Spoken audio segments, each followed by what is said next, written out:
की बूढ़ी मां शुगर की मरीजा थी। एक ही बेटा और बहू घर में रहते थे। 70 साल की बूढ़ी मां घर में जगह जगह पेशाब कर देती थी। बेटा अपनी बूढ़ी मां को डांटता था, बहू भी डांटती थी, फटकारती थी, क्यों तुम इधर उधर पेशाब कर दे रही हो।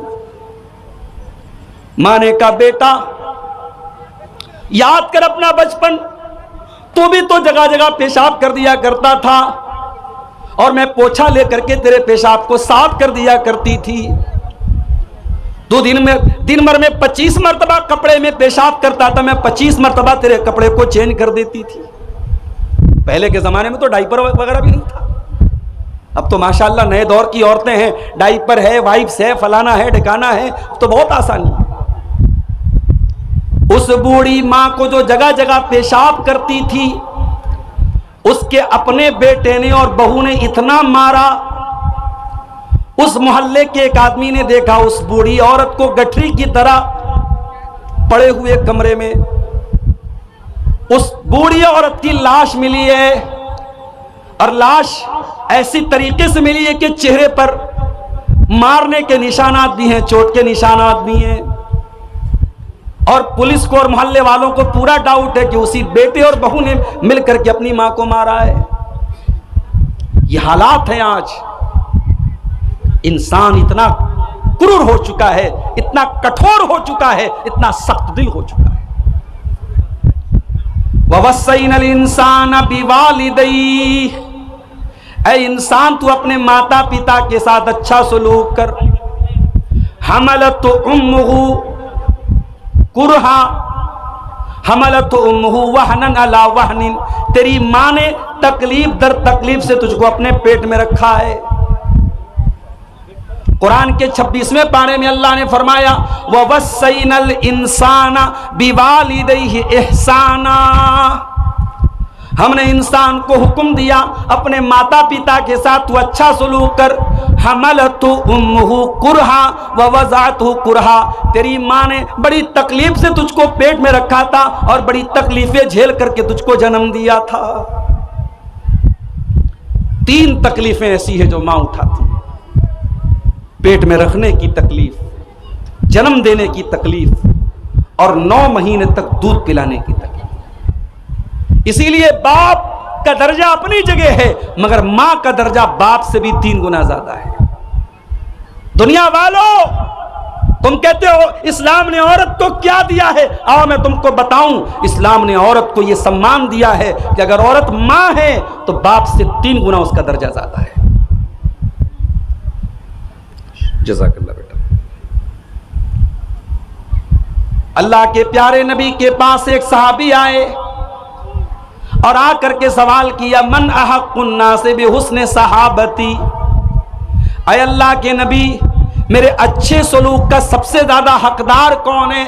आपने फरमाया उम्मुका, तेरी माँ है। पूछा उसके बाद कौन है, आपने फरमाया तेरी माँ है। उसके बाद पूछा कौन है, फरमाया तेरी माँ है। चौथी मर्तबा आपने फरमाया तेरा बाप है। जिस माँ को इस्लाम ने यह दर्जा दिया था, उस माँ को आज आपने गाली बना दिया। किसी से लड़ाई होती है, माँ की गाली हम देते हैं। तुम्हें गाली देने के लिए बाप नहीं मिला, गाली देने के लिए भाई नहीं मिला, गाली देने के लिए कोई और माँ मिली थी तुझे गाली देने के लिए, तो उन्हें माँ को गाली बना दिया। नबी ने 3 मर्तबा माँ का नाम लिया है। एक सहाबी अल्लाह के नबी के पास आए और कहा, अल्लाह के नबी मैं जिहाद में जाना चाहता हूं, आपके साथ जंग में जाना चाहता हूं। मैं अपने माँ बाप को छोड़ के आया हूं, रो रहे हैं मेरे माँ बाप। आपने फरमाया, ऐ मेरे सहाबी जाओ और अपने माँ बाप को हंसा करके आओ जैसे तुम रुला करके आए हो। माँ बाप को रुलाने की तुमको इजाजत नहीं है, उन्होंने हमेशा तुम्हें हंसाया है, उनकी वजह से तुम्हारे लब पर मुस्कुराहट आई है, लिहाजा तुम्हारी वजह से उनकी आंखों में आंसू नहीं आने चाहिए। जाओ अपने माँ बाप को तुम हंसा करके आओ। औरत अगर माँ है उसका ये दर्जा है, और यही औरत अगर बेटी बन के आती है, अल्लाह के प्यारे नबी क्या फरमाते हैं, मनिबतुलिया बिहाज़िहिल बनाति शैअन कुन्न लहू सितरम मिनन नार। जिसको अल्लाह ताला बेटी देकर के आजमाता है, जिसका इम्तिहान अल्लाह ताला बेटी दे करके लेता है और इस इम्तिहान में वो खरा उतर जाता है, अल्लाह के प्यारे नबी फरमाते हैं कुन्न लहू सितरम मिनन नार, वो बेटी अपने माँ बाप को जहन्नम की आग से बचाती है।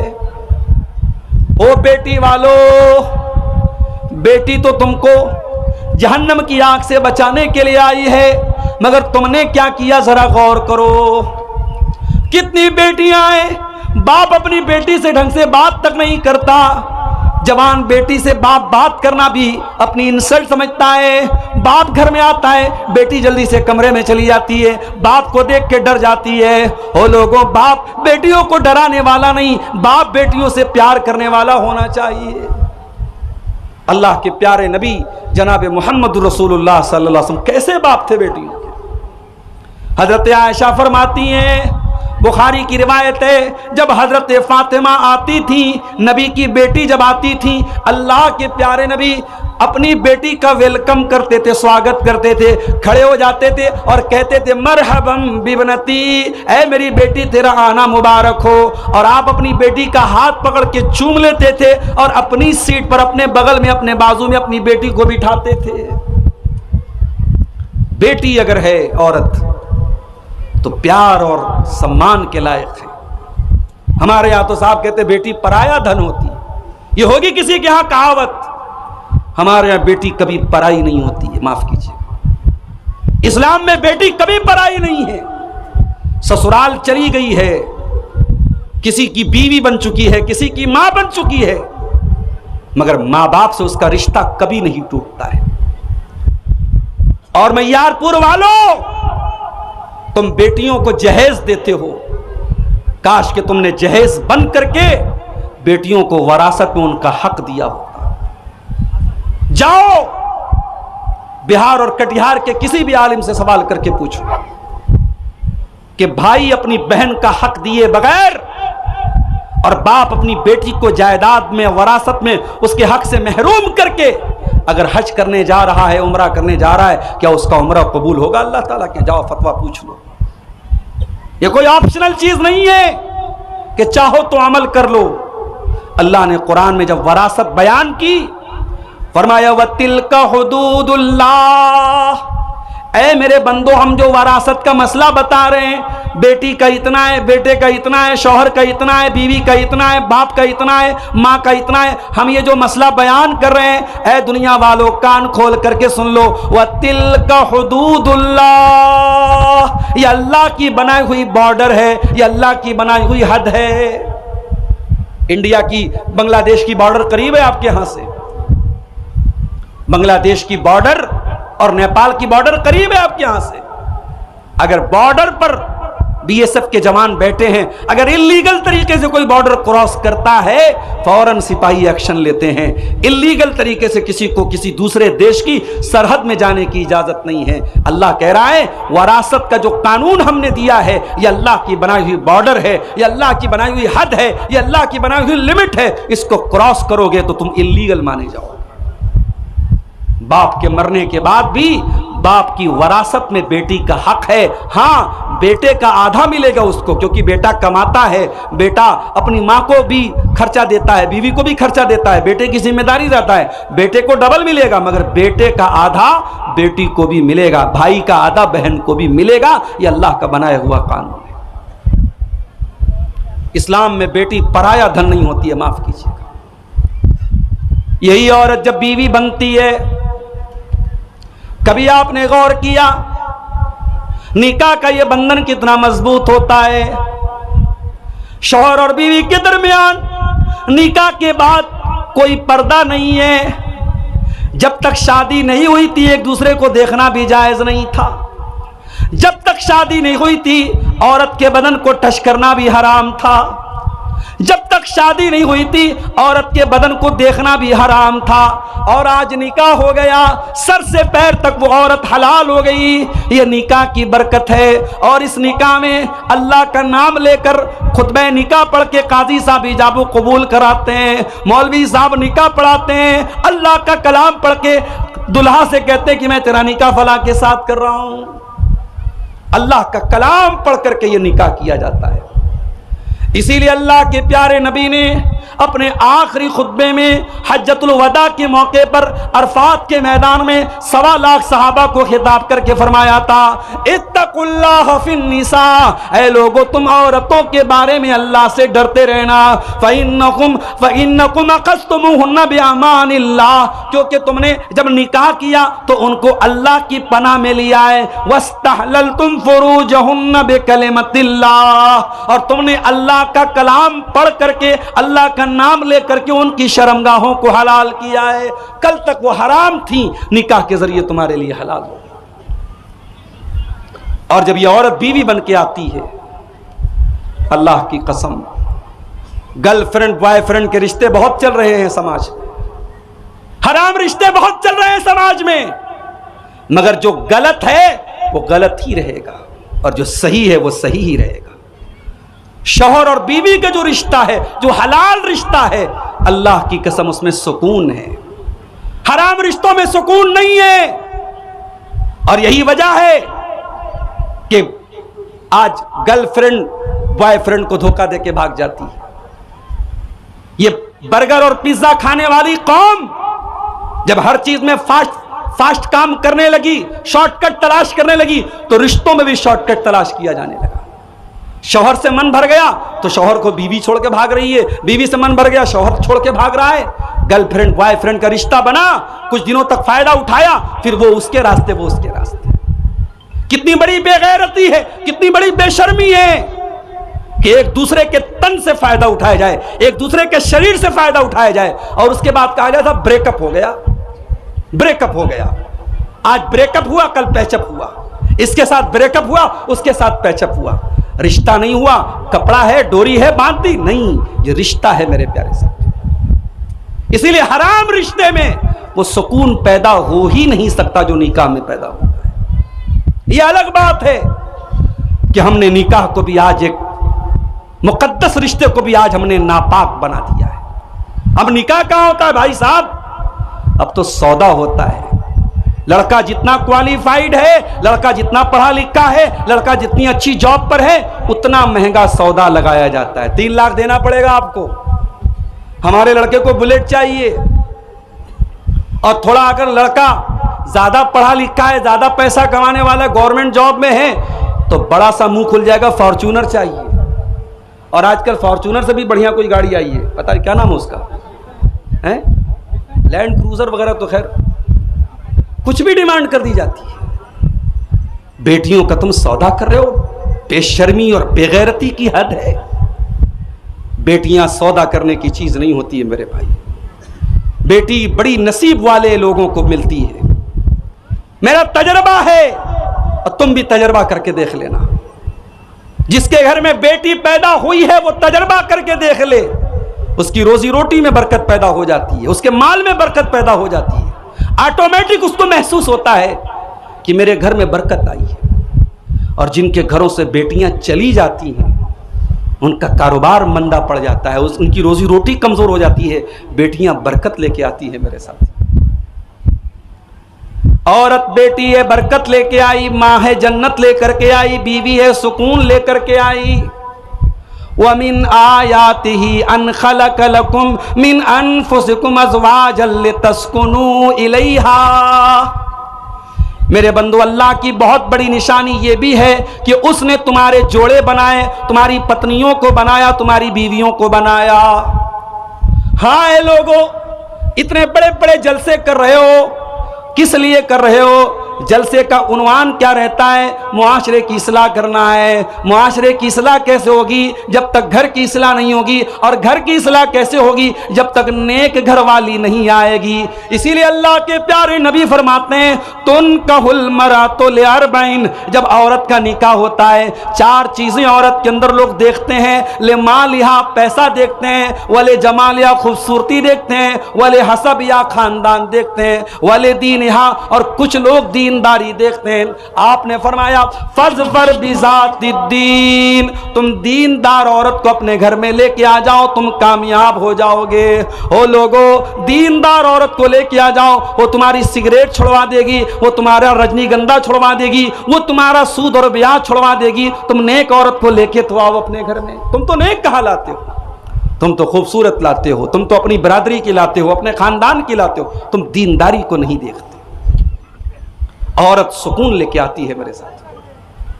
अच्छा, एक औरत है जिससे आपका कोई रिश्ता नहीं है, जलसे में आप गए, वहां आपकी मां भी है, बहन भी है, बेटी भी है। मां का सम्मान करना है, बहन को इज्जत देना है, बेटी को इज्जत देना है। एक चौथी औरत आई, कोई रिश्ता नहीं है मेरा उसके साथ, मैं दूसरे गांव से आया हूं, वो मैयारपुर की लड़की है, मैयारपुर की औरत है, मेरा उससे कोई रिश्ता नहीं है। मैं भी जलसे में जा रहा हूं, वो भी जलसे में जा रही है, सामना हुआ। कुरान क्या कहता है? कुल्लिल मोमिनीना यगुज़्ज़ू मिन अबसारिहिम, ऐ मुसलमानों, कोई गैर लड़की तुमको नजर आ जाए, अपनी निगाहों को नीची कर लो, उसे घूर घूर के न देखो, अपनी निगाहों को उसके ऊपर न जमाओ, अपनी निगाहों को नीची कर लो। अल्लाह अकबर। इस्लाम ने औरत को कितना सम्मान दिया है। कोई गैर औरत है, कोई रिश्ता नहीं है, न बहन है, न बेटी है, न मां है, लेकिन कोई गैर औरत भी है तो आपको उसे घूरने की इजाजत नहीं है, आपको उसे हरासमेंट करने की इजाजत नहीं है, आपको उसे परेशान करने की इजाजत नहीं है। आपके समाज में किसी औरत के बारे में अफवाह उड़ गई, वो औरत बदचलन है, आपने भी मजा लेने के लिए उसको लोगों से कहना शुरू किया, अरे फला की लड़की तो बदचलन है। आपके पास कोई प्रूफ नहीं है, आपके पास कोई दलील नहीं है, और आपने किसी औरत को बदचलन होने का आरोप लगाया, कैरेक्टर पर आरोप लगाया। तो कुरान क्या कहता है? वल्लज़ीना यरमूनल मुहसनाति सुम्मा लम यातू बिअरबाति शुहदा फजलिदूहुम तमानीना जल्दा। जो किसी बेकसूर औरत पर, किसी पाक दामन औरत पर बदचलनी की तोहमत लगाए, चरित्रहीन होने का इल्जाम लगाए, कैरेक्टरलेस होने का इल्जाम लगाए, उस औरत के ऊपर ज़िना का इल्जाम लगाए, और 4 गवाह उसके पास न हो। इस्लाम ने जो सबूत मांगा है, जो गवाह मांगा है, अगर वो गवाह तेरे पास नहीं है, वो सबूत तेरे पास नहीं है, तो कुरान क्या कहता है? फजलिदूहुम समानीना जल्दा। इल्जाम लगाने वाले को, तोहमत लगाने वाले को, झूठा इल्जाम लगाने वाले को 80 कोड़े मारे जाएंगे। वला तक़बलू लहुम शहादतन अबदा। और इस्लामी अदालत में उस इंसान की गवाही कभी कबूल नहीं की जाएगी। औरत के सम्मान और औरत के चरित्र की कितनी अहमियत है। औरत पर आपने झूठा इल्जाम लगाया है, 80 कोड़े लगेंगे, और अदालत आपको बैन कर देगी कि यह आदमी कोई भी गवाही देगा, इसकी गवाही अनएक्सेप्टेबल है, अस्वीकार्य है, इसकी गवाही कबूल नहीं की जाएगी। यह है औरत का सम्मान। मेरे प्यारे भाइयों, इस्लाम ने औरत को दबाया नहीं है, इस्लाम ने तो औरत को उठाया है। अल्लाह के प्यारे नबी जब अरब की धरती पर आए थे, इस औरत के ऊपर बहुत अत्याचार होता था। जानवरों की तरह यह औरत बाजार में बिका करती थी। एक एक औरत से 10-10 लोग शादी करते थे। पति के मरने के बाद आपके भारत की धरती पर भी 1400 साल पहले नहीं बल्कि 100 साल पहले भी सती प्रथा लागू थी। पति के मरने के बाद पत्नी को पति की चिता के साथ जला दिया जाता था। विधवा औरत और बेवा औरत का निकाह करना, शादी करना पाप माना जाता था, गुनाह माना जाता था। अरब के अंदर जब कोई शौहर मर जाता था, 1 साल तक उसकी बेवा औरत को एक काल कोठरी में बंद कर देते थे। उसी में लैट्रीन करती थी, उसी में पेशाब करती थी, उसी में खाना खाया करती थी, उसी में पानी पिया करती थी। 1 साल तक उसको सूरज की रोशनी देखने नहीं दिया जाता था। इस्लाम ने आकर इन कुप्रथाओं को रोका है। इस्लाम ने आकर इन बैड ट्रेडिशंस को, इन गलत ट्रेडिशंस को रोका है। और इस्लाम ने दुनिया को पैगाम दिया, वइज़ल मौऊदतु सुइलत बिअय्यि ज़ंबिन कुतिलत, ऐ लड़कियों को जिंदा जमीन में गाड़ने वालों, कल कयामत के दिन वो लड़की कयामत के दिन आएगी और उससे पूछा जाएगा, तेरे माँ बाप ने, तेरी माँ ने, तेरे बाप ने किस अपराध में तुझको मारा था, तेरा अपराध क्या था, तेरा कसूर क्या था। इस्लाम ने औरत की जान बचाई है मेरे प्यारे साथी। इस्लाम ने औरत को पर्दे में रहने का हुक्म दिया है। और क्यों दिया है वो भी आप समझ लीजिए। बहुत आसान मिसाल मैं देता हूं, बहुत आसान मिसाल। 20,000 वाला मोबाइल है, अच्छा सा कवर लगाया आपने, टेम्पर्ड ग्लास लगाया ताकि गिर जाए तो स्क्रीन न टूटे, पानी न चला जाए। लेकिन आपने आईफोन ले लिया। नया वाला आईफोन कितने का आ रहा है? शायद 75,000 का या 1 लाख का आ रहा है नया वाला आईफोन। या वो एक और सैमसंग का कौन सा अल्ट्रा आ रहा है, 1 लाख, 1.25 लाख का। इतना महंगा आपने मोबाइल लिया। मोबाइल महंगा है तो कवर और महंगा है, मतलब कवर भी उसी हिसाब का है।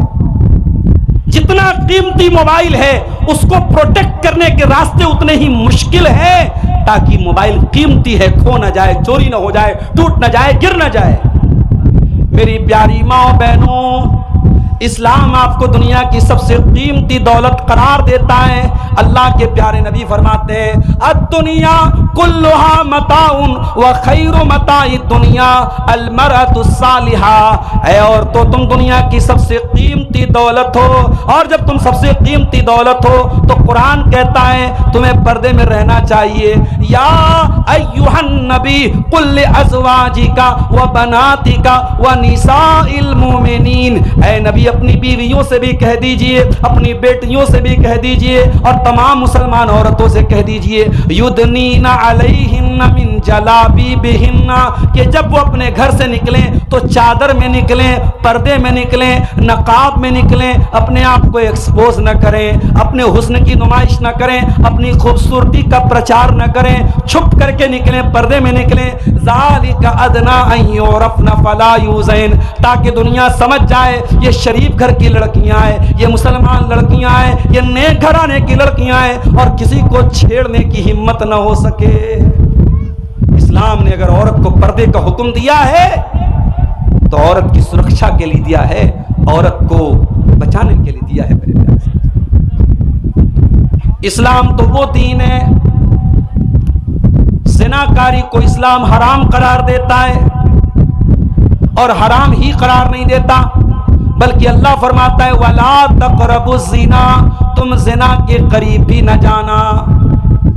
इस्लाम ने जब ज़िना से रोका है तो ज़िना से करीब लेके जाने वाली तमाम चीज़ों को बैन कर दिया इस्लाम ने।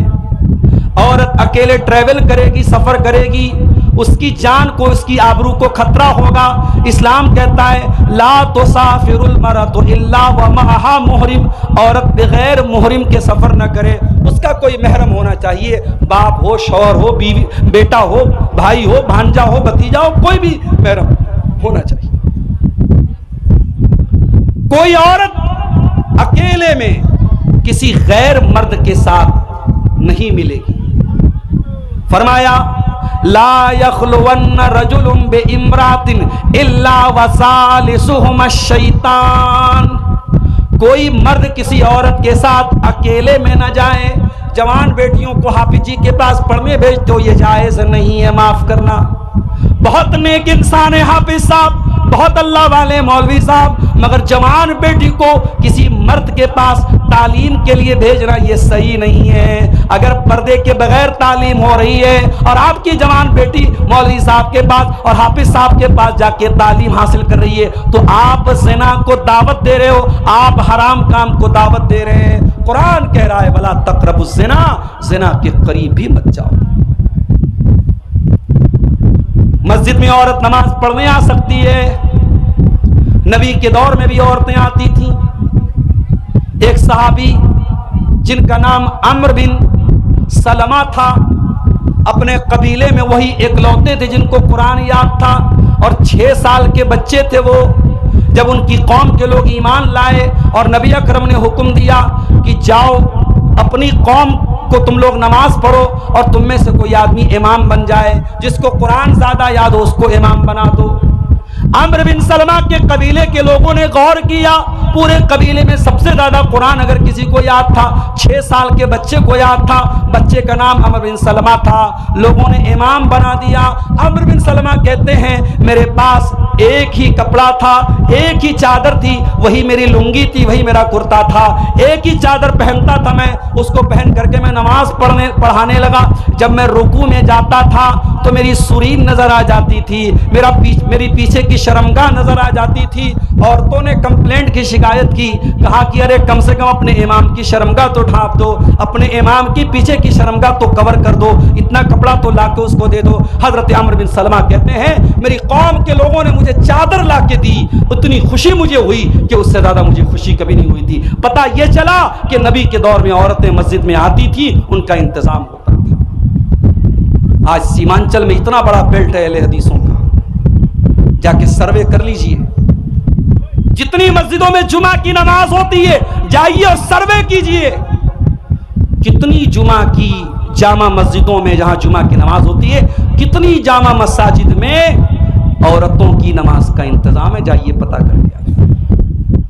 मेरा एक अंदाजा है कि शायद अगर 100 मस्जिदें होंगी जहां जुमा हो रहा है तो 90 मस्जिदों में औरतों का इंतजाम नहीं है। माफ कीजिए, सीमांचल की बात कर रहा हूं। आपकी औरतें साल में एक बार जलसा हो रहा है और माफ कीजिएगा आपके यहां जलसा कम और मेला ज्यादा होता है। हम लोग जलसे में आते हैं, अपनी क़यामगाह से स्टेज तक आने में ही हम सारा मंजर देख लेते हैं।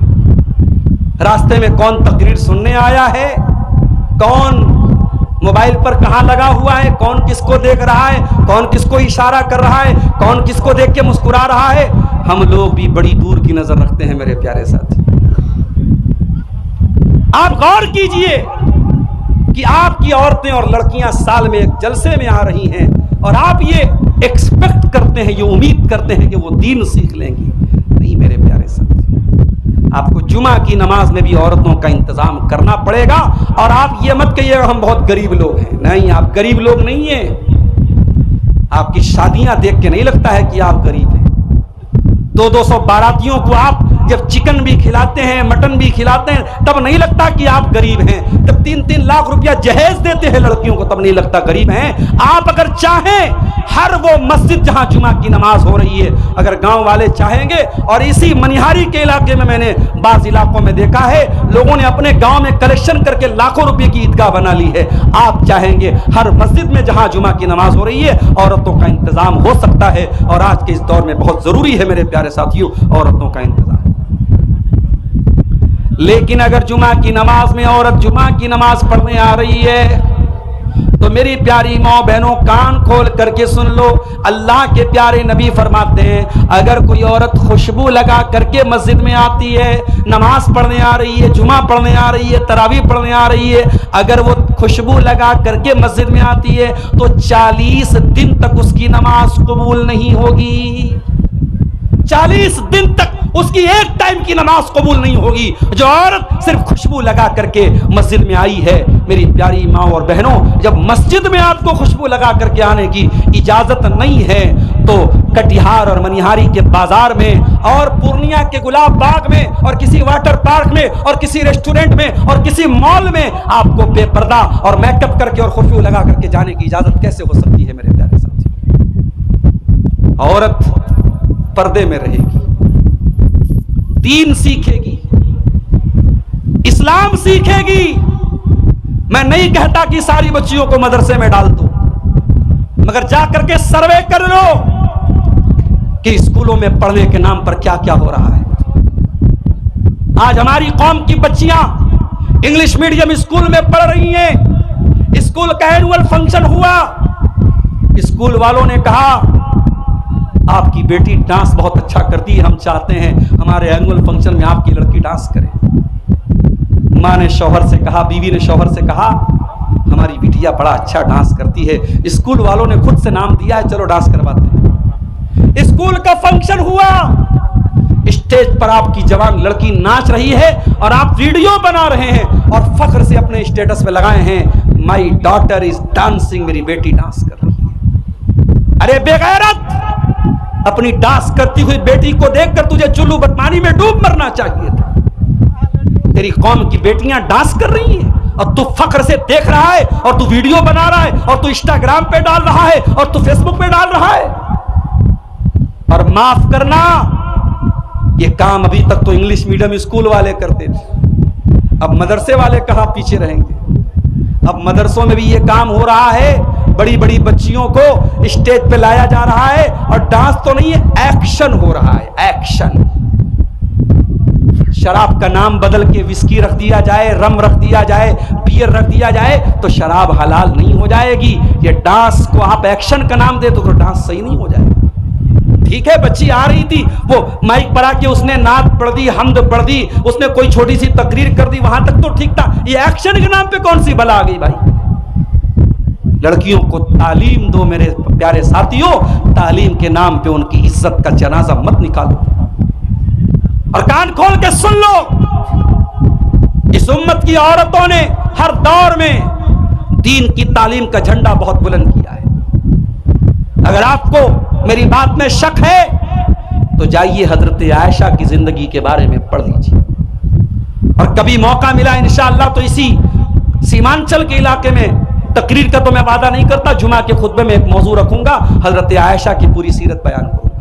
वैसे यूट्यूब पर मैं बनारस में तकरीर कर चुका हूं, यूट्यूब पर मौजूद होगी, लेकिन आपके इलाके में शायद इस मौजू पर मैंने तकरीर नहीं किया है। हजरत आयशा की पूरी जिंदगी के बारे में, क्या इल्म था, क्या नॉलेज थी, क्या ज्ञान था।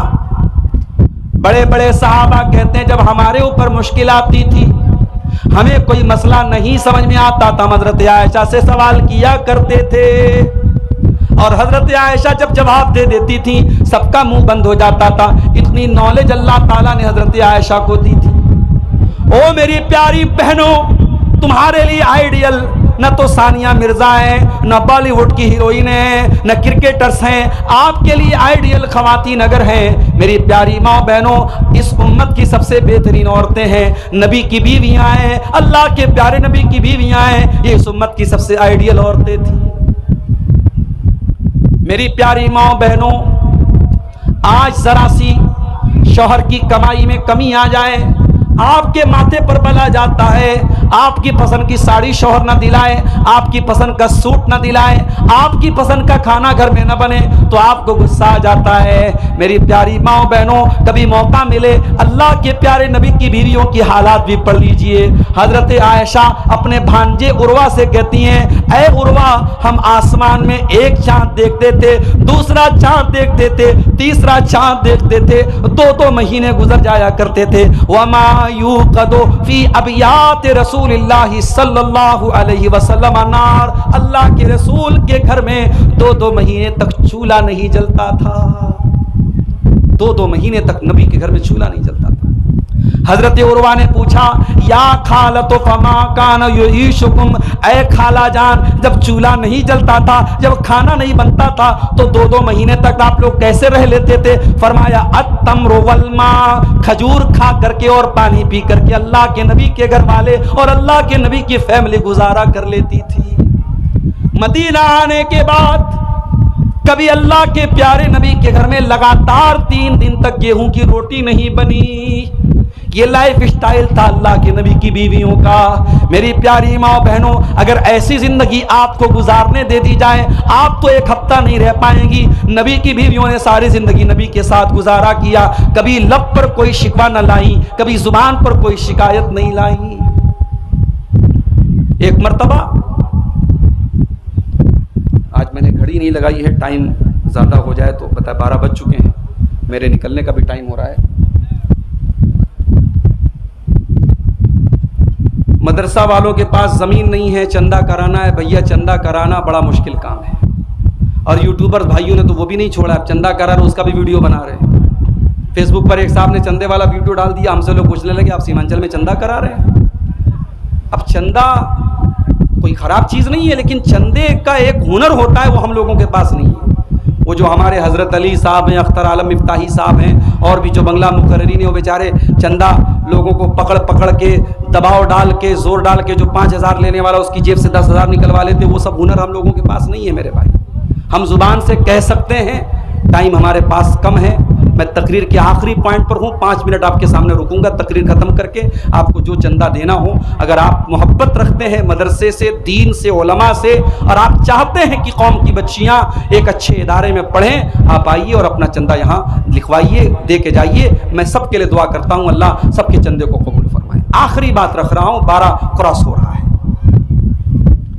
मैं बात ये कर रहा था औरत की तालीम के बारे में, हजरत आयशा के बारे में मैं बात कर रहा हूं। हजरत आयशा, बाप बीमार है, हजरत अबू बकर सिद्दीक बाप से मिलने के लिए। बड़े गौर से सुनना मैयारपुर वालों, हजरत आयशा अपने अब्बा जान अबू बकर सिद्दीक से मिलने के लिए गई। अब हजरत अबू बकर का आखिरी टाइम है। जब बाप ने बेटी को देखा, बेटी कोई मामूली बेटी तो नहीं है, नबी की सबसे प्यारी बीवी है। हजरत अबू बकर ने पूछा, ऐ बेटी ये बता कि जब अल्लाह के नबी का इंतकाल हुआ था तो आपको कितने कपड़ों में कफनाया गया था? कहा कि अब्बा जान, कुफ़्फ़िना रसूलुल्लाह सल्लल्लाहु अलैहि वसल्लम फी सलासत बीज़िन सुहूलियतिन, अल्लाह के प्यारे नबी को 3 कॉटन की चादरों में, 3 सूती कपड़ों में कफनाया गया था। कहा कि ऐ मेरी बेटी, ये मेरा कपड़ा रखा हुआ है, वहीं पर सफेद रंग का एक कपड़ा रखा था जो बीमारी के दिनों में हजरत अबू बकर पहना करते थे, उस पे दाग धब्बे भी लगे थे। कहा है मेरी बेटी, एक कपड़ा ये ले लेना और 2 कपड़ा और ले लेना, और नबी की सुन्नत के मुताबिक मुझको भी 3 कपड़ों में कफनाना। पता ये चला कि सहाबा मरने में भी नबी की सुन्नतों पर अमल करते थे। मैयत के ताल्लुक से भी आज हमारे यहाँ बहुत सारी बिदात हैं। मैं सीमांचल के हालात नहीं जानता, बनारस में बहुत सारी बिदात अहले हदीसों में तो कम है, दूसरों के यहाँ बहुत सारी हैं। तीसरे दिन तीजा हो रहा है, 40वें दिन 40वां हो रहा है, कुरान खानी हो रही है, और मुर्दे को जब दफनाने लगते हैं तो बैर की पत्ती को कब्र में डाल रहे हैं, दफनाने के बाद कब्र पे खड़े होकर अजान दे रहे हैं, बहुत कुछ हो रहा है। मगर याद रखो मेरे प्यारे साथियों, हमें मैयत के ताल्लुक से और मरने वाले के ताल्लुक से भी हमें कोशिश ये करनी चाहिए कि हम प्यारे नबी की सुन्नत पर अमल करें। हजरत अबू बकर ने कहा कि मेरी बेटी, जब नबी के कफन में 3 कपड़े थे तो मेरे कफन में भी 3 कपड़े रखना। सबक ये मिला मैयारपुर के गैरतमंद मुसलमानों, हमको सबक ये मिला कि बेटी को इस लायक बनाओ कि बेटी से बाप मसला पूछना पड़े तो बाप बेटी से मसला पूछे।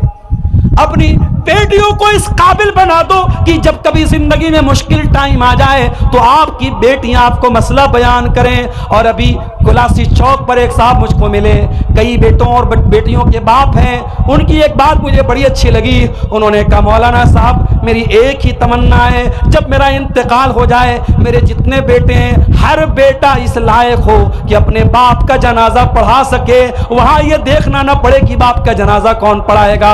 मौलवी साहब, मैं हर बेटे को आलिम दीन बना रहा हूं, हर बेटे को हाफिज कुरान बना रहा हूं, हर बेटे को इस लायक बना रहा हूं कि वो बेटा मेरे जनाजे की नमाज पढ़ा सके, हर बेटी को दीन का इल्म दे रहा हूं ताकि कल जब मैं मर जाऊं मेरी बेटियां मेरे लिए दुआ कर सकें। मेरे प्यारे भाइयों, ये सोच हर माँ की होनी चाहिए, ये सोच हर बाप की होनी चाहिए। अपनी औलाद को इल्म दीन सिखाओ मेरे साथ। मैं नहीं कहता आप इंग्लिश मीडियम स्कूल में पढ़ाओ, आपका बेटा आईएएस ऑफिसर बन जाए, बड़ी खुशी की बात है। हमारी कौम को आईएएस ऑफिसर्स की भी जरूरत है। आपकी बेटियां डॉक्टर डॉक्टर बन जाएं, हमारी कौम को लेडीज डॉक्टर की भी जरूरत है। आपके बच्चे वकील बन जाएं, हमें अपने कमजोर और मजलूम भाइयों का केस लड़ने के लिए अच्छे वकीलों की भी जरूरत है। लेकिन माफ करना, हमें वकील वो चाहिए जो रिश्वत ना ले, ईमानदार हो, अल्लाह से डरने वाला हो। हमें डॉक्टर वो चाहिए जो मरीजों का खून न करे, मरीजों का खून न चूसे, जो ईमान। अभी लखनऊ का एक डॉक्टर है, सर्जन है, माशाल्लाह चेहरे पर दाढ़ी भी है, तहज्जुद पढ़ता है, और जब मरीज का ऑपरेशन करता है, मुझे लखनऊ के एक साहब ने बताया, मौलाना साहब इतना बेहतरीन डॉक्टर है कि ऑपरेशन के पहले 2 रकात नमाज पढ़ता है, और ऑपरेशन के वक्त ये कहता है कि देखो भाई मैं मुआलिज हूं, मैं सर्जन हूं, मैं इलाज कर रहा हूं, लेकिन शिफा अल्लाह के हाथ में है। और 5 टाइम का नमाजी है, सोमवार को नफिल रोजा रखता है, जुमेरात को नफिल रोजा रखता है। आज ऐसे डॉक्टर भी हमारी कौम को चाहिए मेरे प्यारे साथियों, जो दीनदार हों। आज हमारे कौम को अच्छे वकील भी चाहिए, आज हमारे कौम को अच्छे पॉलिटिशियंस भी चाहिए, जो ईमानदार हों, जो नेक हो, जो दीनदार हों। मैं तालीम से मना नहीं कर रहा हूं, लेकिन हाँ, मकान की फाउंडेशन मजबूत होनी चाहिए। अपने बेटों और बेटियों को दीन की तालीम दो मेरे प्यारे साथियों। हम अल्लाह से दुआ करते हैं, रब्बुल आलमीन हमें अपनी बेटियों को दीनी तालीम देने की तौफीक अता फरमा। इलाल आलमीन, ये मदरसतो रौज़तुल बनात जो इस इलाके का एक मदरसा है, और भाई ने कहा कि मदरसे के पास जमीन नहीं है, मैं आप सबसे अपील करता हूं, आइए अल्लाह के इस दीन के दरसगाह में और इस इल्म के मरकज में अपनी गाड़ी कमाई में से आप जो भी देंगे, 1000, 500, 10,000, 5,000 जो भी देंगे, आपका ये चंदा इंशाअल्लाह ज़ख़ीरे आखिरत बनेगा। आज दुनिया में लोग पूछते हैं कि हमें कोई ऐसा इन्वेस्टमेंट बता दो जहां हम 10 रुपया लगाएं हमको 100 रुपया मिल जाए, डबल मिल जाए। मेरे भाइयों, आखिरत का ये इन्वेस्टमेंट है। यहां आप जो पैसा लगाएंगे अपने लिए, वो इंशाअल्लाह आखिरत में ज़ख़ीरा बनेगा। अल्लाह ताला, ये देखिए किसी भाई ने ये पैसा, मैं नाम नहीं ले पाऊंगा, टाइम कम है, निकलना है, आप बगैर नाम के आइए और चंदा देते हुए जाइए। अल्लाह आप सबके चंदे को कबूल फरमाए।